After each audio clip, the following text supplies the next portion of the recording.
بسم الله الرحمن الرحيم الحمد لأهله والصلاة والسلام على أهلها أما بعد.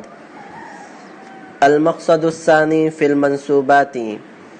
الأسماء المنسوبة 12 قسما: المفعول المطلق وبه وفيه وله ومعه، والحال والتمييز والمستثنى وإثم إن وأخواتها وخبر كان وأخواتها، والمنسوب بلا التي لنفي الجنس، وخبر ما ولا المشبهتين بليس.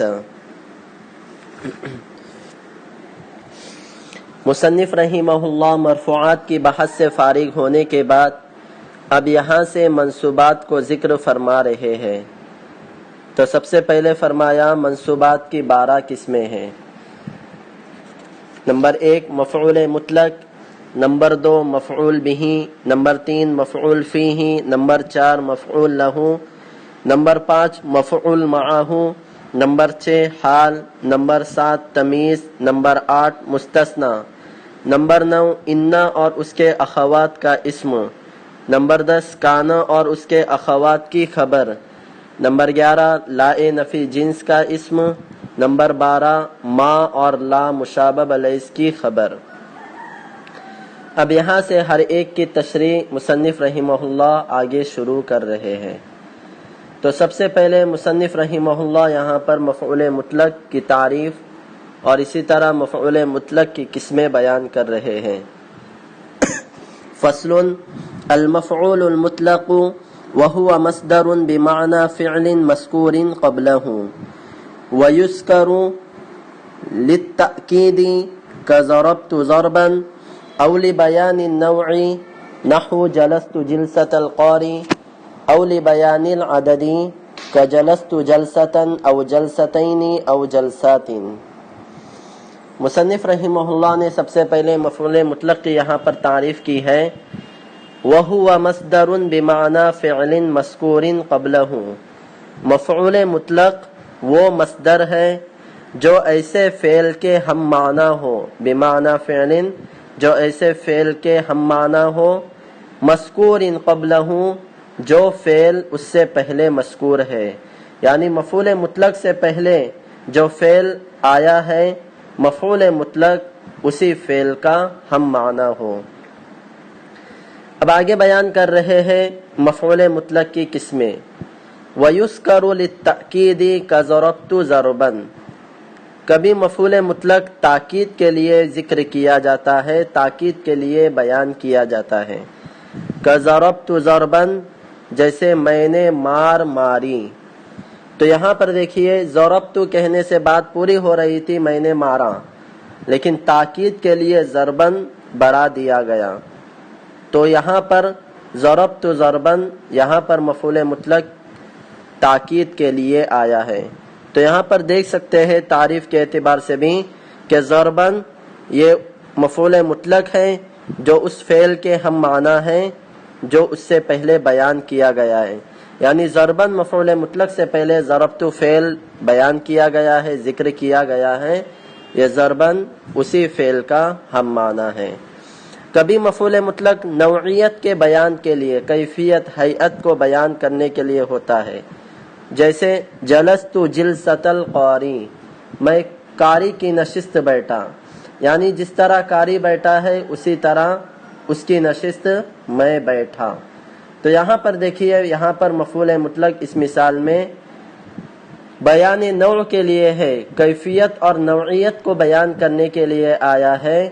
تو اس وجہ سے یہاں پر مفعول مطلق نوعیت کے بیان کے لیے ہو گیا.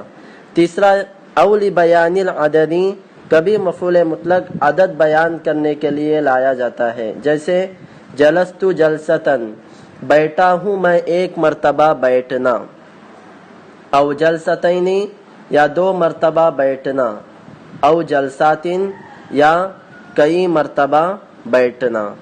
تو یہاں پر دیکھیے عدد کو بیان کرنے کے لیے آیا ہے. اور جلست جلستن ہو یا جلستین ہو یا جلساتن، ان تینوں میں مفعول مطلق جلستن جلستین جلساتن ہے جو اس فعل کے ہم معنی ہیں جو مفعول مطلق سے پہلے بیان کیا گیا ہے۔ اب آگے بیان کر رہے ہیں ایک قاعدہ، وقد يكون من غیر لبس الفعل المذکور نحو قعدت جلوسا وانبت نباتا۔ ابھی ہم نے اوپر پڑھا کہ مفعول مطلق اس فعل کا ہم معنی ہوتا ہے جو فعل اس سے پہلے ذکر کیا جاوے۔ تو ہم نے مثال میں بھی دیکھا ضربت ضربن، میں نے مار ماری، تو ضربن یہ مفعول مطلق ہے اور ضربہ فعل ہے۔ تو یہاں پر ہم دیکھ رہے ہیں ضربن اور ضربتو یہ دونوں ایک ہی فعل سے ہے، ایک ہی باب سے ہے، یعنی ان کے اصلی حروف دونوں کے سیم ہے، مفعول مطلق کے بھی اور فعل کے بھی۔ لیکن آگے قاعدہ بیان کر رہے ہیں کبھی کبھار مفعول مطلق فعل مذکور کے لفظ کے علاوہ سے ہوگا، یعنی مانن تو ایک ہوگا، کبھی مانن تو ایک ہوگا لیکن لفظاً الگ ہوگا، کبھی ابواب کے اعتبار سے تغیر ہوگا۔ جیسے مثال دے رہے ہیں یہاں پر قعدت جلوسن، دیکھا جائے تو جلس یجلسو کے معنی بھی بیٹھنے کے آتے ہیں اور قعدہ کے معنی بھی بیٹھنے کے آتے ہیں، لیکن یہاں پر صرف مانن مفعول مطلق فعل مذکور کے ہم معنی ہے، لیکن لفظاً فعل مذکور کے ہم لفظ نہیں ہے۔ اسی طرح انبت نباتن، انبتا تو یہ باب افعال سے ہے، لیکن نباتن یہ باب نصر ینصرو سے ہے۔ تو یہاں پر بھی دیکھ رہے ہیں ہم لوگ، حالانکہ دیکھا جاوے تو انبتا کے معنی بھی ایک ہے، نباتن معنی کے بھی ایک ہے، لیکن فعل کے ابواب کے اندر تغیر ہو گیا ہے۔ تو یہی بتا رہے ہیں مصنف رحمہ اللہ، کبھی مفعول مطلق فعل مذکور کے لفظ کے علاوہ سے ہو سکتا ہے۔ اب دوسرا قاعدہ آگے بیان کر رہے ہیں، وقد يحذف فعله لقیام قرینۃ، کبھی مفعول مطلق کے فعل کو قرینے کے پائے جانے کی وجہ سے حذف کیا جاتا ہے۔ کبھی مفعول مطلق کے فعل کو قرینے کے پائے جانے کی وجہ سے حذف کرنا جائز ہوتا ہے، حذف کیا جاتا ہے۔ تو یہاں پر دیکھیے حذف کرنا کبھی یہ جوازن ہوگا تو کبھی حذف کرنا وجوبن ہوگا، کبھی کبھار حذف کرنا جائز ہے، کہیں کہیں حذف کرنا واجب ہے۔ تو جائز کہاں پر ہے؟ جیسے کقولک للقادم خیر مقدم، ای قدمت قدوما خیر مقدم۔ تو یہاں پر اس مثال میں ایک مسافر سفر سے لوٹ رہا ہے، تو آنے والے شخص کے لیے، سفر سے لوٹنے والے شخص کے لیے، یا کبھی کوئی مہمان آوے تو اس مہمان کے لیے میزبان لوگ خیر مقدمین کہتے ہیں۔ تو یہ خیر مقدمین یہ صرف آنے والوں لوگوں کے لیے ہی کہا جاتا ہے جو ہمیشہ گھر پہ رہے ہو، ایک ساتھ رہ رہے ہیں، تو ایسے لوگوں کو خیر مقدمین نہیں کہا جاتا، بلکہ خیر مقدمین یعنی خوش آمدید، ویلکم، یہ صرف آنے والوں کا ہی کیا جاتا ہے۔ تو یہ تو بات پتہ ہے کہ آ رہا ہے، اس وجہ سے بس خیر مقدمین کا ہی لفظ استعمال کرتے ہیں، آگے کا قدمت اس طرح یہ فعل کو استعمال نہیں کیا جاتا۔ تو یہ یہاں پر فعل کو حذف کرنا جائز ہے، جیسے آنے والے کے لیے آپ کا قول خیر مقدمین ای قدمت قدوما خیر مقدمین، یعنی خیر مقدمین کی اصل عبارت کیا تھی؟ قدمت قدوما خیر مقدمین، یعنی آپ کا آنا مبارک ہو۔ کبھی کبھار واجب ہے، مفعول مطلق کے فعل کو حذف کرنا واجب ہو جاتا ہے۔ واجب میں بھی اب دو صورتیں ہیں، جہاں پر مفعول مطلق کے فعل کو حذف کرنا واجب ہے، وہاں پر واجب حذف کرنا یہ واجب سماعن ہے نہ کہ قاعدتاً ہے۔ سماعن کا مطلب یہ ہے کہ یہ مصادر عربوں سے ایسے ہی سنے گئے ہیں، ان میں کوئی قاعدہ نہیں پایا گیا ہے، یعنی عربوں نے یہاں پر فعل کے حذف کے ساتھ استعمال کیا ہے، اس وجہ سے دوسرے لوگ بھی یہاں پر فعل کے حذف کے ساتھ ہی استعمال کرتے ہیں۔ تو یہ سماعی ہے، عربوں سے سنا گیا ہے، اس وجہ سے سماعی ہے، یہ کوئی قاعدے کی وجہ سے یہاں پر فعل حذف نہیں ہو رہا ہے۔ تو وہ کون سے ہے؟ جیسے دیکھیں سقین، شکرن، حمدن، رعین۔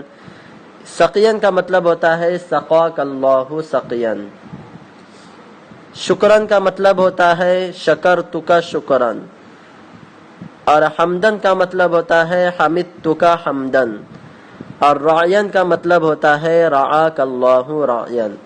تو یہ 4 ایسے جگہ ہیں جہاں پر مفعول مطلق کے فعل کو سماعن حذف کرنا واجب ہے۔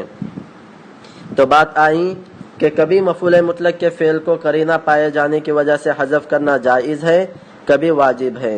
جائز ہے جیسے آنے والے شخص کے لیے آپ اگر کہیں گے خیر مقدمن تو اس کا مطلب یہ ہوگا اے قدمت قدوما خیر مقدمن، اور کبھی واجب ہے، واجب کے اعتبار سے سماعی ہے، یعنی اس کو صرف سننے کے اعتبار سے حذف کرنا واجب ہے، کوئی قاعدہ یہاں پر پایا نہیں گیا ہے۔ تو وہ کون سے مقام ہے؟ سقین، شکرن، حمدن، رعین۔ اے سقاک اللہ سقین وشکرتک شکرن وحمدتک حمدن ورعاک اللہ رعین۔ تو یہاں پر منصوبات کی پہلی قسم مفعول مطلق کا بیان ہو گیا۔ السلام علیکم ورحمۃ اللہ وبرکاتہ۔